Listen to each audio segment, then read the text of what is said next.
నమస్తే, మీ senior journalist దేరంగల Krishnaiah. ఈరోజు ప్రధాన అంశం కడప గడప లోకేష్ గిఫ్ట్, జగన్ రాయలసీమలో క్యాన్సర్ గడ్డ అనే అంశంపై విశ్లేషణ. కడప జిల్లాలో మహోన్నతమైన కార్యక్రమం జరిగింది. ఈ కార్యక్రమానికి మంత్రి నారా లోకేష్ హాజరు అయ్యాడు. ఈ కార్యక్రమం ఏమిటి అంటే, జమ్మలమడుగు వద్ద దాదాపు 600 మెగావాట్లతో 3000 కోట్లతో కొన్ని వేల ఎకరాలు సోలార్ ప్రాజెక్టు ప్రారంభోత్సవ కార్యక్రమం. ఈ కార్యక్రమానికి మంత్రి నారా లోకేష్ హాజరు అయ్యారు. నారా లోకేష్ పర్యటన దిగ్విజయంగా కొనసాగిందని చెప్పవచ్చు. నారా లోకేష్ ఈ పర్యటనలో భాగంగా కార్యకర్తలు అయితేనేమి, జనాలు అయితేనేమి, మహిళలు అయితేనేమి గుంపులుగా వచ్చి లోకేష్కు ఆహ్వానాన్ని పలికారు. ఇది విషయాన్ని పక్కన పెడితే, జమ్మలమడుగు సోలార్ ప్రాజెక్ట్ చాలామంది నిరుద్యోగులకు ఉద్యోగ అవకాశాలు వచ్చే పరిస్థితులు మెండుగా ఉన్నట్లు సుస్పష్టంగా అర్థం అవుతూ ఉంది. ఆ తర్వాత ప్రారంభోత్సవ అనంతరం అనేక మంది కూటమి ప్రభుత్వ నేతలు, తెలుగుదేశం నేతలు పాల్గొన్నారు. ఒక సభ ఏర్పాటు చేశారు. ఈ సభా కార్యక్రమంలో ముఖ్యంగా మంత్రి నారా లోకేష్ మాట్లాడారు. నారా లోకేష్ మాట్లాడుతూ, రాయలసీమ అభివృద్ధికి పాటుపడింది కూటమి ప్రభుత్వమే. ఎన్నో ప్రాజెక్టులు తెస్తూ ఉన్నాం, నీటి వసతులు ఏర్పాటు చేస్తూ ఉన్నాం, సాగునీరుకి ఎన్నో అవకాశాలు కల్పిస్తూ ఉన్నాం. అటు తర్వాత అభివృద్ధి కార్యక్రమాలకు కూడా నాంది పలికాం. అందులో భాగంగా జమ్మలమడుగులో సోలార్ ప్రాజెక్టు చాలామందికి ఉద్యోగ అవకాశాలు వస్తాయి. ఇదే కాదు, కడపకు మేము అభివృద్ధి కార్యక్రమాలు ఎన్నో చేయదలిచాం. అటు తర్వాత రాయలసీమలో అభివృద్ధి కార్యక్రమాలు చేపట్టాలి అంటే అది కూటమి ప్రభుత్వం తరపునే సాధ్యం అవుతుంది అని ఆయన చెప్పుకొచ్చారు. అటు తర్వాత మాజీ ముఖ్యమంత్రి జగన్మోహన్ రెడ్డిపై ఆయన సెటైర్లు వేశాడు. ఆయన ఎన్నికల్లో రాయలసీమ ముద్దుబిడ్డ మా జగనన్న అని పాట సైతం ప్రచారం చేసుకుంటూ వెళ్ళాడు. రాయలసీమ ముద్దుబిడ్డ జగన్ కాదు, రాయలసీమ క్యాన్సర్ గడ్డ జగన్ అని లోకేష్ ఎద్దేవా చేశారు. అటు తర్వాత ఫ్యాక్షన్ గురించి, హత్య రాజకీయం గురించి,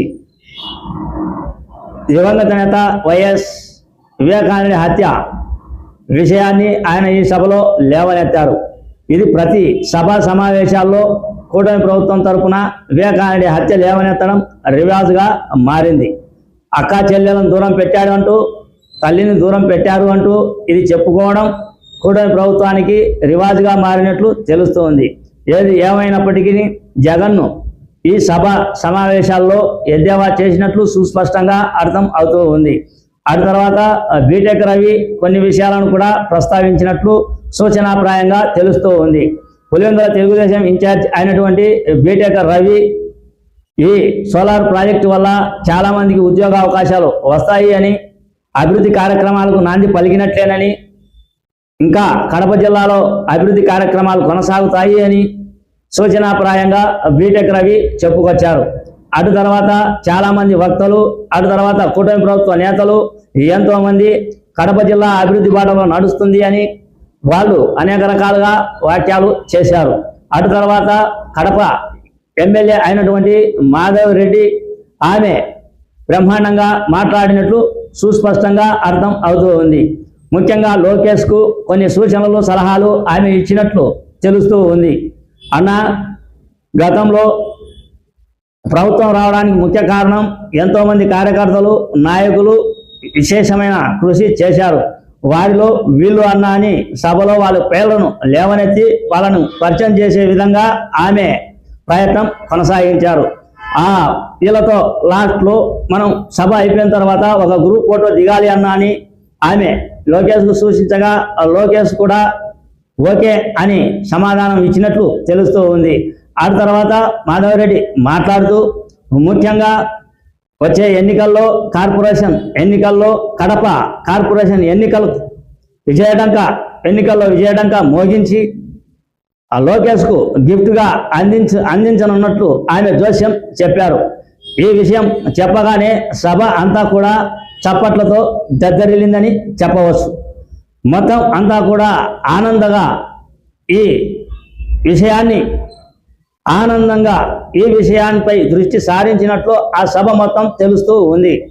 లోకేష్కు వచ్చే ఎన్నికల్లో కార్పొరేషన్ విజయడంక మ్రోగించి ఆ ఎన్నికల్లో లోకేష్కు గిఫ్ట్గా అందించే విషయం ఇది పెద్ద జోస్యం అని చెప్పవచ్చు. ఎందుకంటే గెలుపోవటంలు అనేటివి ప్రజలు నిర్ణయిస్తారు, ఓటర్లు నిర్ణయిస్తారు. ఆయన మాధవిరెడ్డి గారు ఖచ్చితంగా గెలుస్తాం అనే సంకేతాన్ని ఇచ్చింది అంటే ఈ సంకేతాన్ని నారా లోకేష్ చూస్తూ ఆయన సంతోష ముఖం వెలుగుతో నిండిపోయిందని చెప్పవచ్చు. ఈ విధమైన పరిస్థితుల ప్రకారం మాధవిరెడ్డి బ్రహ్మాండంగా మాటలు మాట్లాడింది. ఇక అభివృద్ధి కార్యక్రమాలు కడప జిల్లాలో జరుగుతాయి అంటూ, చాలామందికి ఉద్యోగ అవకాశాలు వస్తాయి అంటూ, ఇంకా పరిశ్రమలు వస్తాయి అంటూ, కడప అభివృద్ధి కార్యక్రమం జరుగుతుంది అంటూ, మొత్తం రాయలసీమలో మేము అభివృద్ధి కార్యక్రమాలను చేసి చూపిస్తామంటూ, చేసిన వాళ్ళం మేమే అంటూ చెప్పుకుంటూ వచ్చారు. ఈ పరిస్థితి ఈ కార్యక్రమంలో ఈ సభా సమావేశాల్లో ఏది ఏమైనప్పటికీ మొత్తం ప్రసంగం అంతా జగన్ రెడ్డిని ఎద్దేవా చేసినట్లే సుస్పష్టంగా అర్థమవుతుంది. జగన్ రెడ్డి మీద సెటైర్లు వేస్తూ జగన్ రెడ్డి మీద విమర్శల వర్షం కురిపిస్తూ ఈ సభా సమావేశం ముగిసినట్లుగా అర్థమవుతుంది అన్నదే నా ఈ చిన్న వీడియో.